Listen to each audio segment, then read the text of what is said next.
පිෂ්ඨය හඳුනා ගැනීමේ පරීක්ෂණය.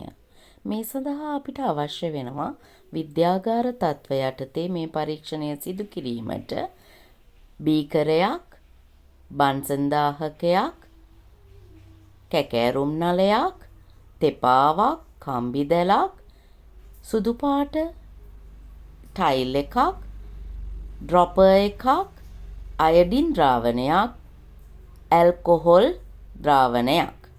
මේ අපිට පෙන්눔 කරන්නේ අයඩීන් ද්‍රාවණයේ වර්ණය.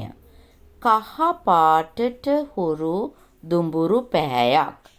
මේ තියෙන්නේ ඒ වර්ණය පෙන්눔 කරන්නේ. ඒත් එක්කම මේ පිෂ්ඨය සඳහා පරීක්ෂණයේදී අපිට මූලික පියවර 4ක් යටතේ එය සිද්ධ කරන්න අවශ්‍ය වෙනවා.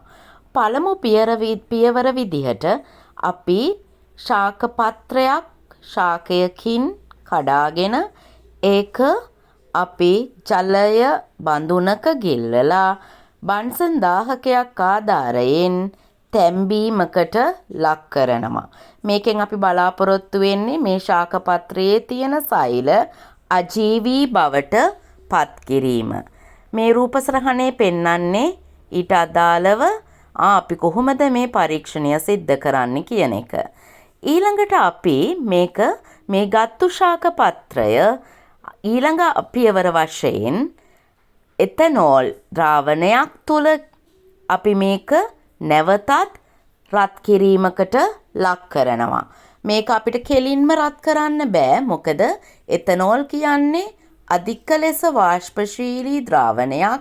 ඒ නිසා අනතුරු සිද්ධ වෙන්න තියෙන ඉඩකඩ වැඩි. එම නිසා අපි ජල තාපකයක් ආධාරයෙන් රත් කිරීමකට ලක් කරනවා.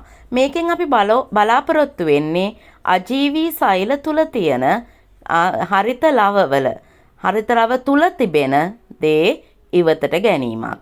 ඊළඟට අපි ඊළඟ පියවර විදිහට පිරිසිදු ජලයෙන් සේදීමකට ලක් කරනවා මේ ශාක පත්‍රය. නැත්තම් ඊළඟ පියවරේ අපි බලාපොරොත්තු වන නිගමනයන් නිරීක්ෂණයන් වලට අපිට යාමට හැකියාවක් වෙන්නේ නැහැ. මොකද ඇල්කොහොල් එහෙම නැත්තම් එතනෝල් තැවරී තිබීම නිසා.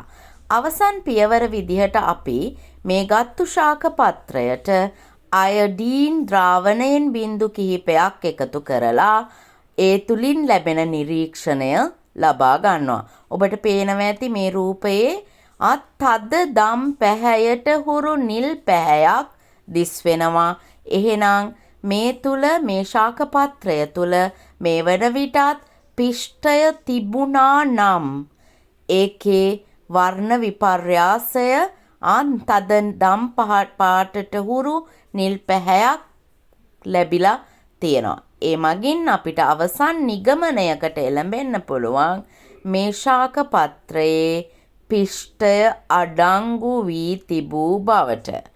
මේ සරල පරීක්ෂණය තමයි අපි පිෂ්ඨය සඳහා පරීක්ෂාව ලෙස සලකන්නේ.